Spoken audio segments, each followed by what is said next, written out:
Who want one last trip to the long trail?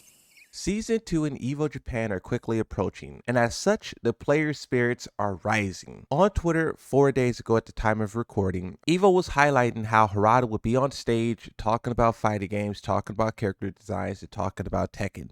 They were telling the players to ask whatever questions they want, and some of the most popular questions will be addressed there by Harada. Harada even acknowledged this with his famous tagline, "Don't ask me," right? It's funny.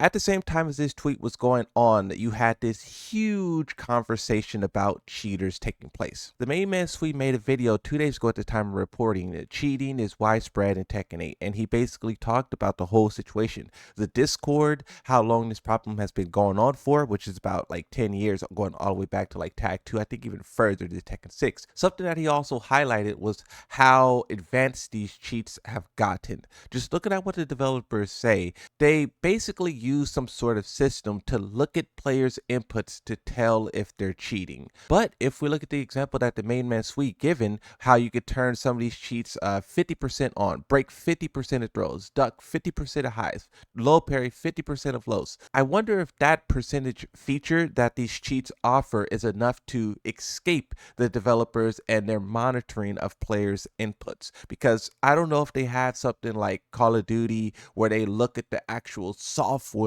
running on the computer. I know some games do it, and then the players get very upset because like people feel like it's kind of like spyware when you have like some random feature in the game constantly monitoring what's going on with your PC. So it is a weird situation, but the fact that Blackheart and Mike Hollow pushed so hard and they got the main man to like make a video about this, one, I think good job to those guys, but then two, good job for the main man to talk about these things that are real problems. You know, there's a lot of people who don't want to like step on the toes of Bandai Namco or upset Bandai Namco, so they will look the other way. But this is why I always respected channels like Main Man, because he doesn't do that. And if you watch the video, he wasn't like disrespectful or anything. It was very well put.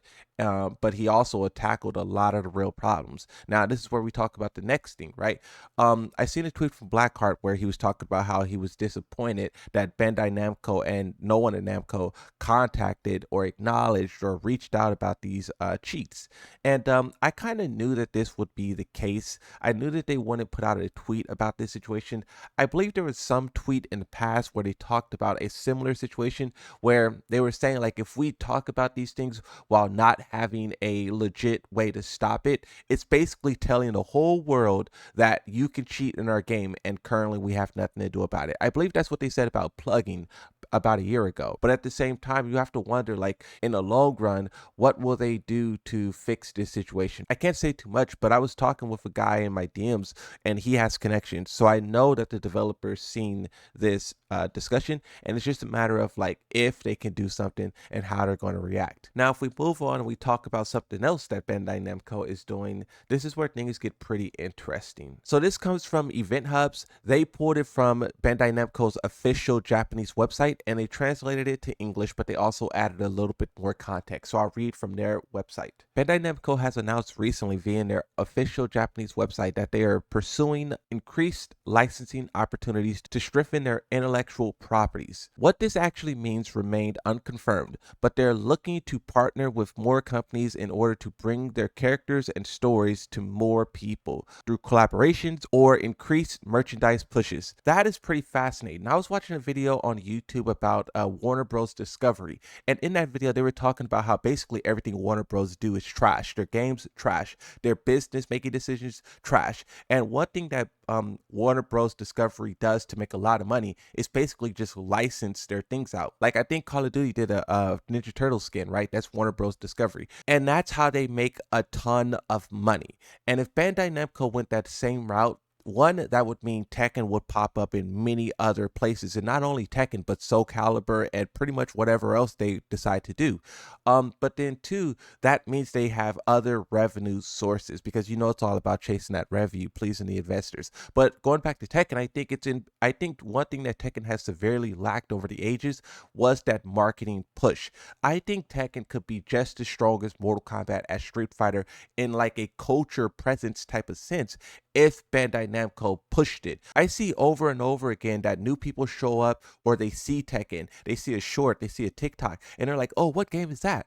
And then they find out it's Tekken and they go buy it. So I feel like there's a whole audience out there they could be reaching, but they just haven't reached them yet. So seeing Bandai Namco say this is cool for two reasons. One, the potential to expand the player base, but two, the potential to expand the brand. But then also for everyone who looks at all of these like collaborations that they do with t-shirts and with soda cans and with skateboards and with watches, and they say, oh, this stuff is trash, fix the game. The way that I look at it is like the fact that Bandai Namco is willing to invest in Tekken like that, the brand, the IP, that means a lot, you know? It shows that Bandai Namco still has faith in Tekken. They still believe in Tekken. If we didn't see all of these brands and collaborations, it would mean that Bandai Namco gave up. So the fact that they're still doing it is a good thing, and I think that's how players should view it, even if they aren't interested in purchasing whatever these deals are themselves. But if we keep reading, we here at Corporation Bandai Namco Entertainment wish to use the intellectual properties we have created through games for licensing purposes to show off their appeal in other areas to further deepen the connections fans have with them.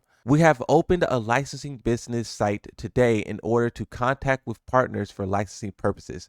Our licensing department will start operations on April 1st, 2025 in order to fully enhance our licensing business. So the same day that Season 2 goes live. That's great news, bro. This means like for Tekken, this means we could see skins pop up everywhere. We already see that to an extent, but now it means more Tekken, more growth. Final thing I'll talk about in this video is this tweet here from Michael Murray. Earlier, he was asking people for feedback, right? He was just trying to get players' opinions and whatnot after the Tekken Talk. Keep in mind, we have another Tekken Talk this March. They haven't announced the date yet. And after that whole discussion took place, there was someone who slid in at the last second and sent Michael Murray a suggestion for all of the new ranks and the changes they're making. Now, the reason why I mention this is because Michael Murray says good ideas. And usually when they say good ideas, that means they may use some of these. So we'll just take a look at some of this stuff and see whether or not it makes its way into the final product. I see many, including pros, not thrilled by the new rank names. The names are disappointing and feels lazy. I already see people talking about modding cooler names for them. Tekken rank names are some of the fun of ranking up, including the shiny new art that comes with the title. Having a number next to the same title isn't very motivating to go get. Tekken has the capability and fun to use over-the-top words like Tekken God of Supreme and God of Destruction. Here are some strong words from the top of my head. Celestial, Abysmal, Divine, Heavenly, Immortal, Saint, Dragon, Chaotic, Reaper, Unchained, and there's a couple of more. You can really just combine many words into wild titles. For example, Heavenly Dragon, Divine Emperor, maybe group up some of these names and ask the community if they would like to see words like these in the titles instead of the God of Destruction number. I also seen some players talking about how they would like for there to be different colors. I personally think the number is easy to just say God 1, God 2, God 3, right? But also I do understand the developers wanting this to be an extension of the top rank and for players not to view it as its own separate 8 ranks. Like this is an extension of God, not 8 more ranks. And if you change the name and the colors and whatnot, it will give players that sense of like, oh, these are 8 more ranks. But then when you get there, it's not really like achievable like that. So I don't know. I think it's interesting that the developers are open to these ideas. We'll see how much of this stuff make its way into the game. Like I said, there's another Tekken Talk coming up. So we'll see exactly what the developers have in store for the future of Tekken. Because just looking at what Bandai Namco is doing on the marketing side, look at what Tekken is doing on the game side, there's obviously a future for Tekken. And with the player base pushing hard for a lot of changes and for a lot of things to improve, the game should go in the right direction.